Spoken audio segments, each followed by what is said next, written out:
So, as promised, I wanted to just recap the urinary system or do the urinary system via YouTube because we've been out for so long. I know my Friday group is already tested on this.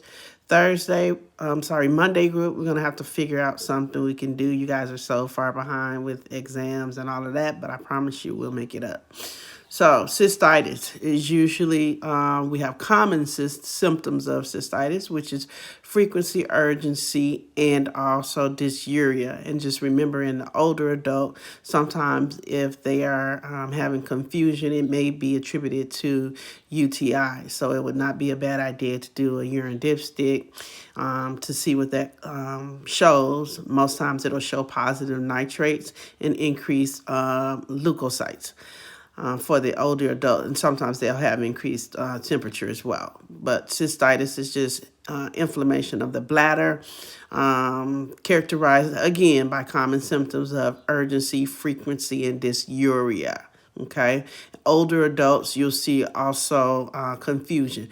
Now, I know you see some other symptoms on this slide, and you'll say, well, Professor Tasha, you have these other symptoms on there too. Yes, they are indicative of UTI, but the common symptoms that you'll see are urgency, frequency, and dysuria. Okay, and so that's cystitis.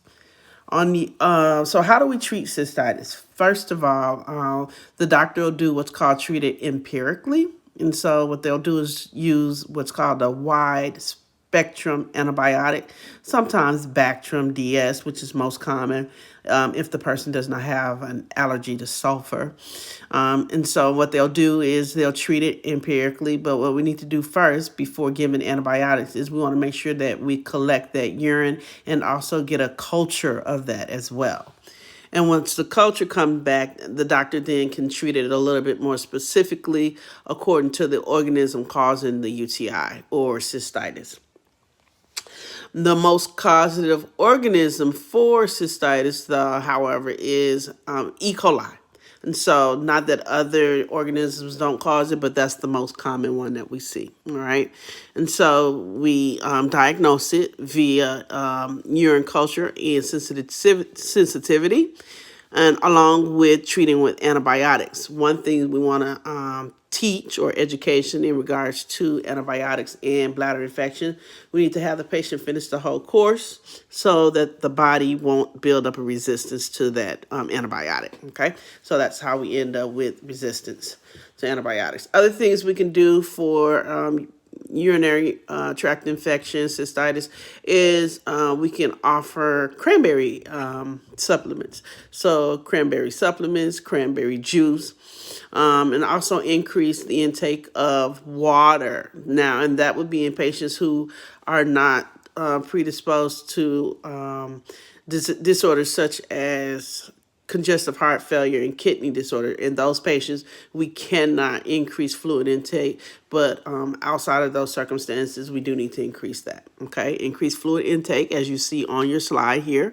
If they're on antibiotics, we want to increase the intake of probiotics. So maybe acidophilus, Florister, or just yogurt daily. All right. So, the next disorder is pyelonephritis. So, pyelonephritis is actually inflammation of the kidneys, okay? And so, with pyelonephritis, what you'll see is the common symptoms of UTI, which are frequency, urgency, and dysuria, along with flank pain at the costovertebral angle. Okay, so with pyelonephritis, you'll see the same signs as cystitis with an addition of pain at the costovertebral angle. It's very important there. How do we treat it? Usually we treat pyelonephritis, again, with antibiotics. Cyclosporins we use for that, along with analgesics for the pain. So maybe some Motrin or Tylenol as well for temperature if they have an increased temperature. Common teaching things that we can do for urinary health or bladder health, particularly in women. We want to have them avoid taking baths and have them do showers instead. Perineal cleansing from front to back, And then also no scented toilet papers or perfumes in that area. And then really we want to make sure that we're encouraging individuals to empty the bladder frequently, often, when they feel the need to urge instead of holding that. Okay. So bladder health, again, teaching no scented toilet papers, no perfumes in that area, wiping front to back, and then voiding frequently to empty that bladder. Okay. Because if you hold urine in the bladder for a long time, that's a really good medium for infection, and we want to prevent that. We also talked about urethritis. So urethritis is actually inflammation of the urethra, usually causative organism or STIs or sexually transmitted infections. And so with this, the symptoms you're going to see with this is purulent drainage. In the men, penile drainage, you'll see that. Also, female drainage, increased drainage as well with a foul odor. Treatment for urethritis, or I guess symptoms you'll see again, burning up on urination, also pain and increased drainage. And the way we treat it is antibiotics and also safe sex practices and education about safe sex practices as well. So I'm sure you all have collected a urine specimen before, but if you haven't, I'll just talk about that briefly. So in order to collect the urine specimen,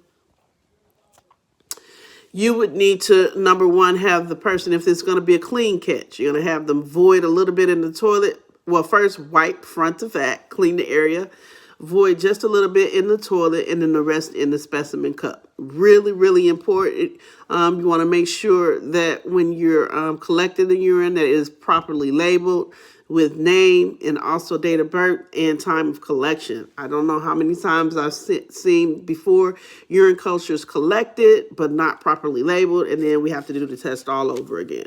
So make sure that after the culture is collected that it's labeled properly, okay? See that little slide down there, label accurately. So we want to make sure that we're labeling that as well. If you're going to take a urine specimen from a patient who has a Foley catheter, which we'll talk about Foley catheters in depth in a little bit, but as long as we're talking about collection practices, we'll talk about that here as well. When you're collecting a specimen from a Foley catheter, you want to make sure that you clean the collection port thoroughly with alcohol and insert a sterile needle or syringe and withdraw about 30 cc's from the Foley. You never, ever, ever want to clamp the bag for longer than a minute. Also, you want to make sure that you never collect a specimen from the Foley bag itself. You want to always take it from the port, okay? After you collect that, again, you want to label it correctly and send that off to the lab.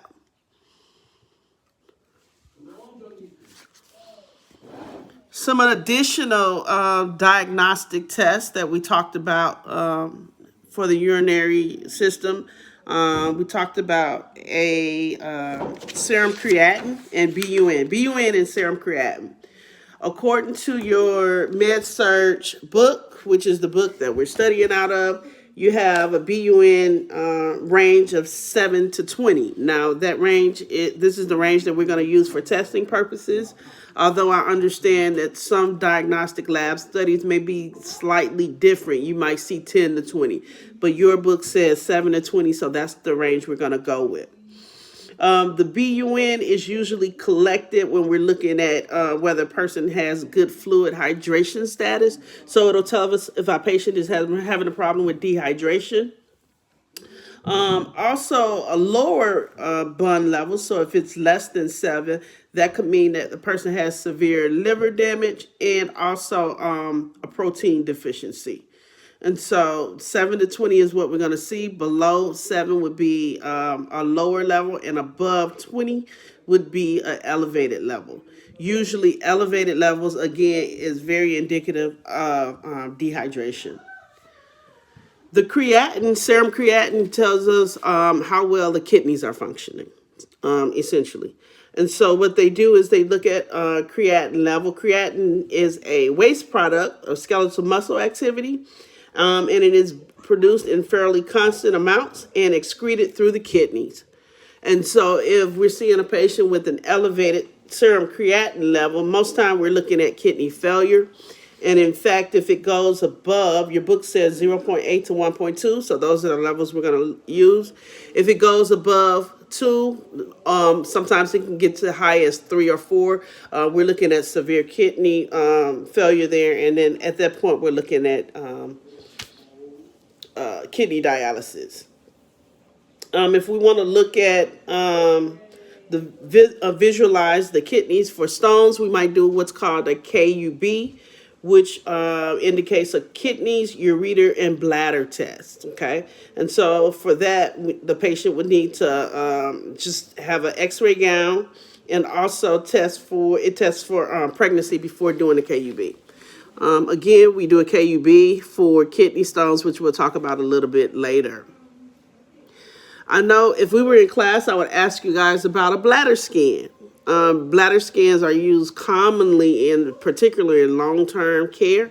And sometimes we'll do a bladder scan if we're thinking that a person has a problem with urinary retention. So we'll do what's called a post-void residual, where the patient would void, and then after that, we would immediately do a bladder scan to see how much urine is being retained in the bladder. Okay, so if we're saying that we need to have a person with a neurogenic bladder, we would do a post-void residual, and those patients sometimes would need a catheter, a chronic catheter. Okay, so I did think I talked about in the Friday class about there are only a couple reasons in long-term care that we use Foley's.